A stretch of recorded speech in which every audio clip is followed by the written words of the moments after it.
தேர்தல் அரசியல் அடியெடுத்து வைத்த காலத்திலிருந்து நாங்கள் முன்வைத்து வரக்கூடிய ஒரு கருத்து தான் அது. புதிதாக பேசவில்லை.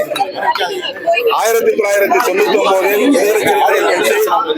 மூப்பனார் அவர்களோடு கைகோர்த்து தேர்தல் அரசியலை அடியெடுத்து வைத்த போது நாங்கள் வைத்த முழக்கம் கடைசி மனிதனுக்கும் ஜனநாயகம், எளிய மக்களுக்கும் அதிகாரம் என்பதாகும்.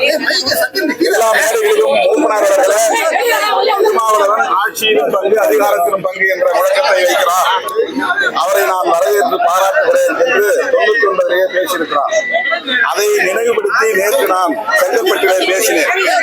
அந்த பேச்சை எடுத்து தோழர்கள், என்னுடைய அட்மின் குழுவை சார்ந்தவர்கள், இந்த நிர்வாக குழுவை சார்ந்தவர்கள் அதை பதிவிட்டிருக்கிறார்கள் என்று கருதுகிறேன்.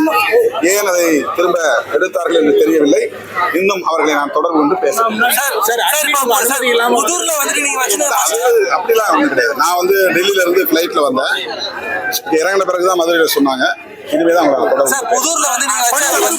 புதுசா வச்ச கோரிக்கை அல்ல, இப்போது வச்ச கோரிக்கை அல்ல. நாங்க எப்பவுமே தொடர்ந்து சொல்லிட்டு இருக்கிறதாம், அதிகாரம் பகிர்ந்தளிக்கப்படணும், எளிய மக்கள் கையில் அதிகாரம் வந்தாதான் உண்மையான ஜனநாயகமா இருக்கும் அப்படிங்கறத 99 அடி எடுத்து வைக்கும் போது நாம் நெய்வேலியில சொன்ன முழக்காது. அதை கேட்டுட்டுதான் மூப்பனார் இங்க மதுரையில முதல்ல தேர்தல் பிரச்சார பொதுக்கூட்டம் முதல் முறையா மதுரையில தான் நாங்க கலந்துக்கிட்டோம் மூப்பனாரோட. அப்ப மேடையிலே அவர் கேட்டார், திருமாவளவன் இந்த மாதிரி ஒரு முழக்கத்தை வச்சிருக்காரு, ரொம்ப ஜனநாயகபூர்வமான ஒரு முழக்காது, அதுல நான் முழுமையா உடன்படுறேன். நம்ம கட்சி ஆட்சி வந்தா, அப்போது நாடாளுமன்ற தேர்தல் தான் இருந்தாலும் அவர் சொன்னார், அதிகாரத்தை பகிர்ந்தளிக்கணுங்கிற அவருடைய கோரிக்கை நான் வரவேற்கிறேன் அப்படின்னு அவர் பேசியிருக்கிறார். அதை நான் நேற்று செங்கல்பட்டு நடந்த கூட்டத்தில், மறைமலை நகரில் நடந்த கூட்டத்தில் நினைவுபடுத்தி அதை மேற்கோள் காட்டி பேசினேன். அந்த உரை தான் போட்டிருக்காங்க. அதனால ஒன்றும் தப்பு கிடையாது. எப்பவுமே இப்ப என்ன ஜனநாயகத்துக்கு விரோதமான ஆட்சி நடந்துட்டு இருக்கு அப்படி இல்ல. ஜனநாயக பரவலாக்கத்துல அதிகார பரவலாக்கம் முக்கியமானது, ஒரு பங்கு, ஒரு முக்கியமான ஃபேக்டர். அதை எப்பவும் பேசலாம், எப்பவும் கேட்கலாம், அது ஒன்றும் தப்பு கிடையாது. எலெக்ஷன் நான் கேட்டிருந்தா 2021 தேர்தலில் கேட்டிருக்கணும். அப்படின்னா 2026 தேர்தலில் தான் கேட்க முடியும். இப்ப அவங்க என்னுடைய உரையை எடுத்து போட்டு டைட்டில் போட்டுருக்காங்க. அது என்ன காரணம்?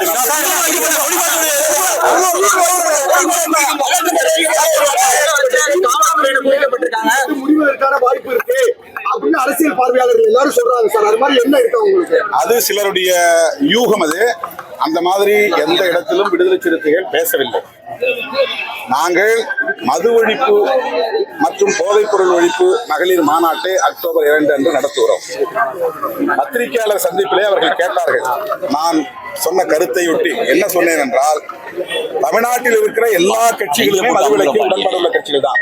திமுகவும் மதுவிலக்கை சொல்லுகிறது, அதிமுகவும் மதுவிலக்கை சொல்லுகிறது, இடதுசாரிகளும் மதுவிலக்கில் உடன்பாடு உள்ளவர்கள், விடுதலை சிறுத்தைகளும் மதுவிலக்கை சொல்லுகிறோம். அப்புறம் என்ன தயக்கம் மதுக்கடைகளை மூடுவதற்கு என்ற கேள்வியை நான் எழுப்பினேன். அதுக்கு பத்திரிகையாளர்கள் சிறமாரியாக பல கேள்விகளை கேட்டார்கள். அப்போது தன்னியல்பாக நான் சொன்னேன், யார் வேண்டுமானாலும் இதில் நாம் பங்கேற்கலாம், எல்லா கட்சியினருக்கும் தான் பொதுவாக நான் அறைகோல் விடுக்கிறேன், அதிமுகவும் கூட பங்கேற்கலாம், ஏன்னா அவங்களுக்கு உடன்பாடு இருக்கு என்றுதான் சொன்னேன். சொல்லும் போதே சொன்னேன், எலெக்ஷனுக்கு இதையும் முடிச்சு போடக்கூடாது, இது மக்களுடைய பிரச்சனை. இப்ப காவிரி நீர் பிரச்சனைக்கு எல்லாரும் ஒண்ணு சேரணும்னு நம்ம சொல்றோம், ஈழத்தமிழர் பிரச்சனையில எல்லாரும் ஒண்ணு சேரணும்னு சொல்றோம். அந்த மாதிரி மது ஒழிப்பு பிரச்சனைக்கு பிஜேபி உட்பட எல்லாரும் ஒண்ணு சேரணும். ஆனா எங்களுக்கு பிஜேபியோட சேர முடியாத ஒரு நெருடல் இருக்கு. பாமகவும் மது ஒழிப்பு சொல்லக்கூடிய கட்சி தான். ஆனா விடுதலை சிறுத்தைகளுக்கும் பாமகவுக்கும் கடந்த காலங்களில் கசப்பான நிறைய அனுபவங்கள் இருக்கு. அதனால நாங்க ஏற்கனவே ஒரு முடிவு எடுத்துட்டு நான் சொன்னேன், சாதிய மதவாத சக்திகளோடு எங்களால் எந்த காலத்திலும் சமரசம் செய்து கொள்ள முடியாது. மற்ற கட்சிகள் யார் வேண்டுமானாலும் வரலாம், திமுகவும் வரலாம், அதிமுகவும் வரலாம், இடதுசாரிகளும் வரலாம் என்று அந்த கேள்விக்கு நான் விடை சொன்னேன். இதை ஊதி பெருக்குகிறார்கள். இப்போது நாங்கள் திராவிட முன்னேற்ற கழக தலைமையிலான கூட்டணியில் தான் இருக்கிறோம், தொடர்கிறோம். அதில் எந்த விதமான சிக்கலும் இல்லை.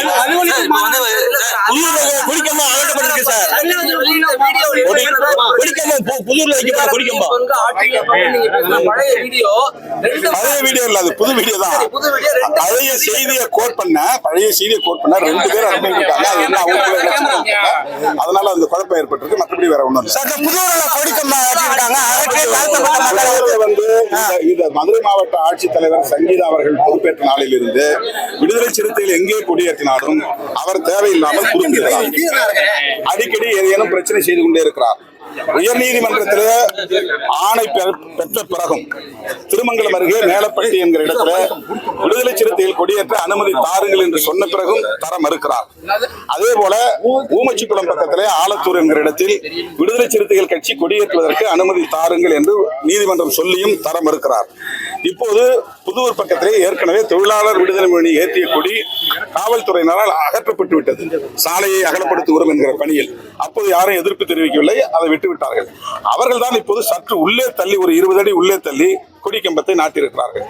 ஏற்கனவே ஒரு கொடி இருக்கு, 2வது கொடி எதுக்கு? முதல்ல என்ன சொன்னாங்கன்னா, நீங்க 50 அடி 60 அடி ஏத்துறீங்க, அதனால முடியாதுன்னு சொன்னாங்க. இப்ப என்ன சொல்றாங்கன்னா, அனுமதி இல்லாம ஏத்துறீங்கன்றாங்க. அடுத்து என்ன சொல்றாங்க, கார்பரேஷன், மதுரை கார்பரேஷன் அனுமதி தந்தாதான், என்ஓசி தந்தாதான் ஏற்ற முடியுன்றாங்க. இது தனிப்பட்ட முறையில இந்த மாவட்ட ஆட்சித்தலைவர் விடுதலை சிறுத்தைகளுக்கு எதிராக தொடர்ந்து செயல்பட்டு வருவது தெரிகிறது.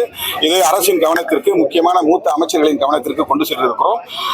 அமைச்சர்கள் அனுமதி அளிப்பார்கள் அல்லது உரிய அனுமதியை வழங்கிய பிறகு நாங்கள் அந்த கொடியை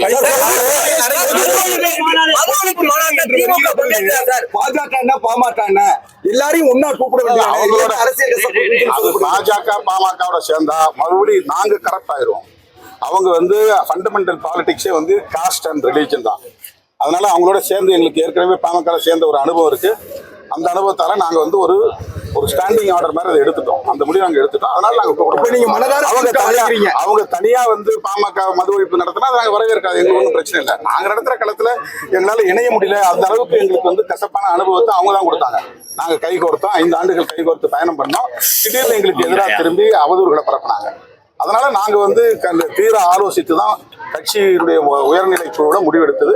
அந்த முடிவை நான் சொன்னேன்.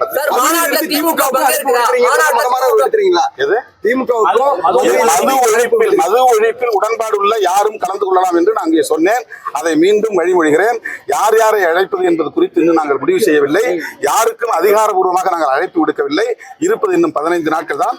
நாங்கள் உயர்நிலை குழுவிலே முடிவு பண்ணி யாரை அழைப்பது என்று முதல்ல நாங்கள் என்ன முடிவு பண்ணிருக்கோம்னா, இது மகளிர் மாநாடு என்பதனால் தேசிய அளவில் மகளிர் அணி தலைவர்களை அழைக்கலாம் என்றுதான் நாங்கள் முடிவு செய்திருக்கிறோம். இது பத்திரிகையாளர் கேட்ட கேள்விக்கு நான் சொன்னேன். மது ஒழிப்புல எல்லாருக்கும் உடன்பாடு இருக்கு. திமுக 2016 தேர்தல் அறிக்கையில மதுவை ஒழிப்போம் சொல்லியிருக்காங்க. அதே மாதிரி அதிமுகவும் தேர்தல் அறிக்கையில மதுவை ஒழிக்கணும், மதுக்கடையில மூடணும் இருக்காங்க. அப்போ 2 கட்சியும் பெரிய கட்சி, ஆண்ட கட்சி, ஆளுங்கட்சி. அதுக்கடுத்து எல்லா கட்சியிலுமே மது விலக்குல உடன்பாடு உள்ளவர்களா இருக்கிறாங்க.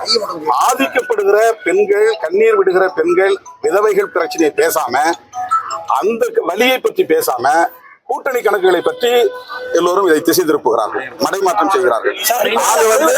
கண்ணீர் விட்டு கதரும் தாய்மார்களின் உணர்வுகளை வெளிப்படுத்துவதற்காகத்தான் இந்த மாநாட்டை நடத்துகிறோமே தவிர இதில் எந்த தேர்தல் கூட்டணி கணக்கே இல்லை. மறுபடியும் நான் சொல்லுகிறேன், தேர்தல் கூட்டணி கணக்கு இந்த அரசியலில் இல்லை. இதை நான் தேர்தலுக்காக நடத்தினேன்னா இதை விட அசிங்கம் வேற எதுவும் இல்லை. நான் நடத்துற இந்த மாநாடு தேர்தல் கூட்டணி கணக்கின் அடிப்படையில் நடத்தினா அது எனக்கு மிகப்பெரிய அசிங்கம். நான் அந்த அடிப்படையில் செய்யவில்லை.